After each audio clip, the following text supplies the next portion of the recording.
Monsieur Miniature, vous nous avez manqué. Vous aimez ce que j'ai fait de cet endroit? Tout s'arrête, aujourd'hui. Je le sais, je l'ai vu.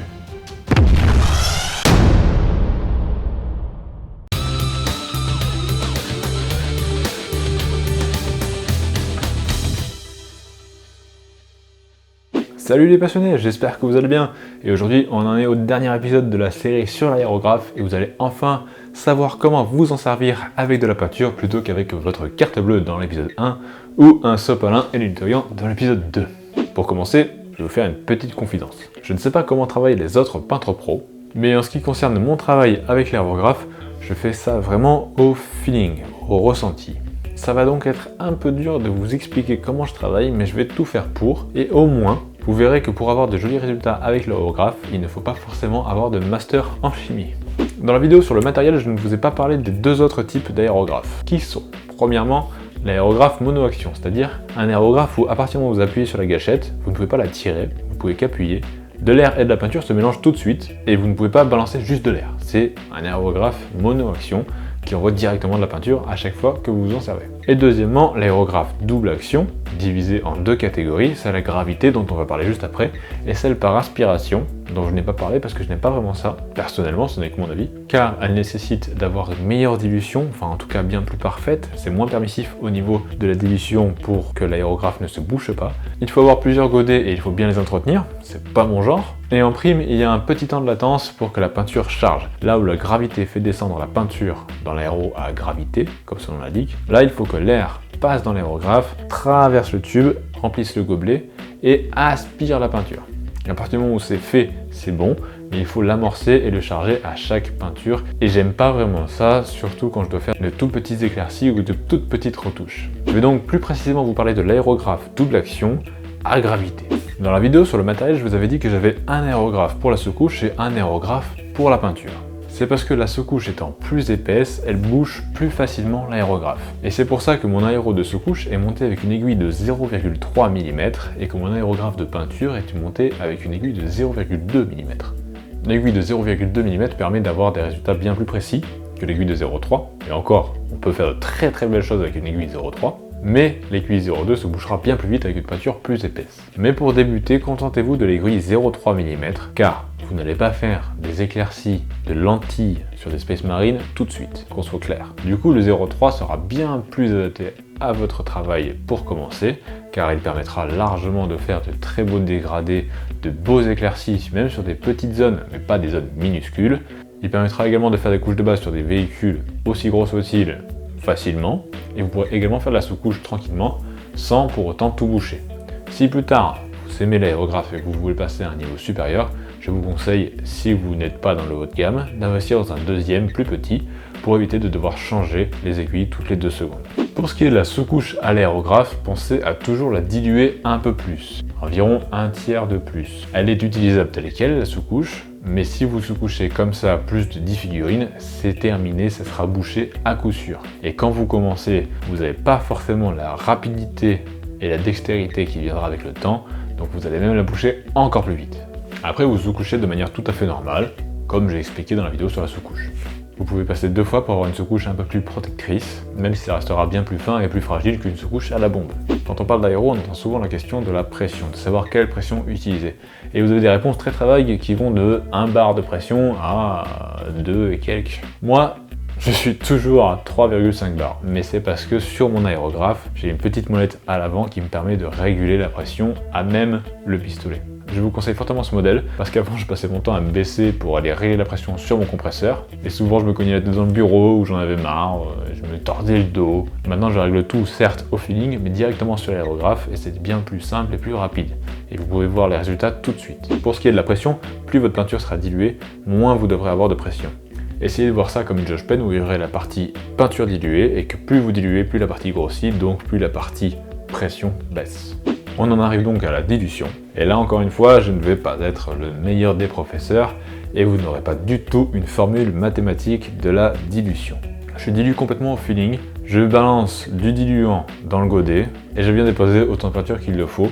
Les 3/4 du temps, ça marche du premier coup et sinon j'ajuste un tout petit peu. Le seul véritable conseil que je peux vous donner, c'est qu'il faut que ça ressemble à du lait. il faut que la texture de la peinture ressemble à du lait. C'est-à-dire plus pâteux qu'un verre d'eau, mais plus liquide qu'une pâte à gâteau. Ça peut paraître un peu archaïque, mais si vous apprenez comme ça, à force vous ressentirez tellement la dilution, vous aurez tellement l'habitude de voir la bonne dilution à l'œil, qu'au bout d'un certain temps, vous ne vous tromperez plus jamais.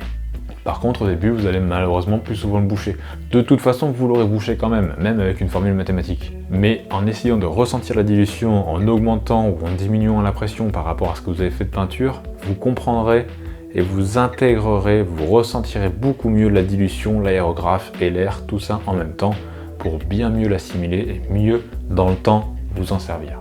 Avec l'expérience, vous pouvez faire exactement comme ça, en balançant du diluant à peu près pour la quantité dont vous aurez besoin, rajouter de la peinture tout à fait à l'œil et mélanger pour que ce soit parfait pour l'aérographe. Vous pouvez également acheter des peintures déjà toutes diluées si vous n'y arrivez pas. Pour le coup, les peintures Citadel sont vraiment moyennes, elles ne sont pas assez diluées, les Citadel R. Par contre, les peintures Vallejo R, pour moi, je trouve qu'elles sont vraiment nickel. Le bouchon est parfait, la dilution est très bien, elle ne se bouge pas vite, vraiment j'aime beaucoup. Pour ce qui est de la dilution, parfois vous serez amené à bien plus diluer votre peinture et c'est souvent en fonction du travail que vous voulez faire, comme tout à l'heure je l'ai dit. Si vous voulez faire une toute petite zone, il est préférable de plus diluer et de réduire la pression pour avoir une meilleure précision et surtout faire moins de pâté. Attention cependant quand même, au début, les peintures plus diluées sont plus difficiles à utiliser et les erreurs sont moins pardonnées sur de la peinture plus diluée à l'aérographe. Ça fait très vite des gouttes qui se mettent à couler dans les creux comme des lavis. Maintenant, vous pouvez vous entraîner à peindre avec votre aérographe. Moi, j'ai commencé à peindre en noir le carton dans lequel je l'avais reçu et dont je me servais pour faire station de peinture. J'ai écrit un petit symbole en rouge dessus, c'était le nom de ma page Facebook à l'époque. Et juste après, j'ai pris un Space Marine et j'ai travaillé dessus directement. Parce que je trouve qu'on est plus concentré et qu'on s'y met plus avec de l'enjeu. Comme j'avais pas envie de les rater, j'ai pas non plus pris des vrais Space Marine, j'ai pris des clips pas beaux, mais je voulais qu'ils soient réussis, et donc du coup j'étais bien plus concentré et plus alerte sur ce que je faisais. Vous pouvez vous entraîner sur une feuille, mais puisque vous y êtes, autant passer directement au vif du sujet. Malheureusement, je ne peux rien vous dire de plus que pratiquer pour commencer, c'est vraiment le plus important. Vous allez vous planter, c'est sûr, faites attention cependant à ne pas tordre vos buses, à bien entretenir votre aérographe et pratiquer. Essayez de peindre autant que possible avec votre aérographe, ça viendra. Assez vite, hein. En moins d'un mois, ça sera largement acquis. Et dès que vous aurez acquis certaines façons de travailler, que vous aurez maîtrisé l'édition, vous allez passer par plusieurs phases d'expérimentation, mais ne vous inquiétez pas, c'est tout à fait normal. Pour moi, j'ai commencé à trouver les éclaircies zénithales vraiment géniaux quand j'ai eu l'aérographe. Je trouvais ça révolutionnaire, c'était incroyable pour moi. Et donc j'ai pris un Chevalier Fantôme Eldar Ultué et j'en ai fait ça. Voilà, c'est un éclaircie zénithale à 45 degrés par un côté. Je trouvais ça génial. Après j'ai refait les gemmes et puis terminé. Je l'ai gardé parce que c'est assez rigolo de voir le parcours qu'on fait. Après j'ai eu ma période où j'arrivais un peu mieux à gérer la précision de l'aérographe et j'ai commencé à faire des OSL. Et là, ce sont les Dark Angel qui ont pris cher. Voilà, j'ai fait ça. Je l'ai mis un peu partout, c'est assez rigolo. Mais bon, il faut garder ces figurines pour voir le chemin que vous parcourez, comme ça vous pouvez un peu rigoler et être assez nostalgique quelques années plus tard. Un des meilleurs exercices que je peux vous conseiller pour commencer l'aérographe et les effets sympathiques, moi c'est ce que j'ai fait sur mon armée de chevalier gris, ce sont les épées de force. En M&M bleu, violet, vert, rouge, ce que vous voulez, mais les épées de force. C'est assez précis et à la fois assez permissif au niveau des erreurs pour être parfait comme exercice aérographique. Pour ce faire, il suffit juste de masquer le bras de la figurine et masquer la moitié de la lame. Vous venez faire un dégradé de Contour Blue, Harriman Blue, puis Barre Rose Blue. Vous enlevez le côté masqué, vous masquez le côté que vous venez de faire et vous faites le même dégradé à ceci près que vous inversez les zones pour faire un effet de contraste sur la lame et ainsi donner un effet M&M. Et hop là, c'est tout fait. C'est le premier effet vraiment sympathique que j'ai eu à l'aérographe et je le pratique encore cette même technique aujourd'hui. L'épée de Nagash par exemple a été fait comme ça.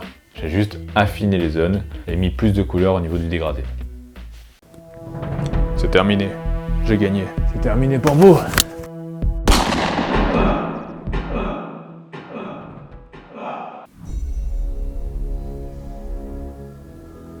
C'est quand même incroyable. C'est la 6e fois qu'ils s'entretuent, alors qu'ils doivent travailler ensemble. Quel gâchis.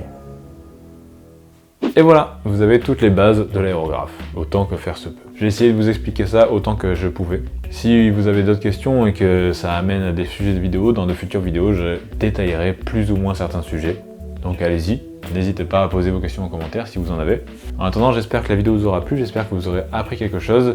Si c'est le cas, n'hésitez pas à lâcher un petit pouce bleu, donc à commenter, à vous abonner et à partager la vidéo, c'est le plus important, si ça vous a aidé. Et avant de nous quitter, il est temps de regarder vos photos. Et aujourd'hui, c'est Louis qui nous partage ses photos. Tu as commencé la peinture il y a à peine 3 mois et tu fais déjà de très belles choses. En plus, tu t'essayes à des schémas de couleurs vraiment pas faciles. Dis-lui encore un peu plus ta peinture pour avoir un résultat encore plus propre et tu iras vraiment très loin. Bravo! Si vous aussi, vous voulez passer, envoyez jusqu'à 3 photos à l'adresse mail suivante, disponible en description. J'ai besoin de toi dans mon armée de peinture. Pour la guerre! Et en attendant la suite, je vous dis bon jeu, bonne peinture. Ciao!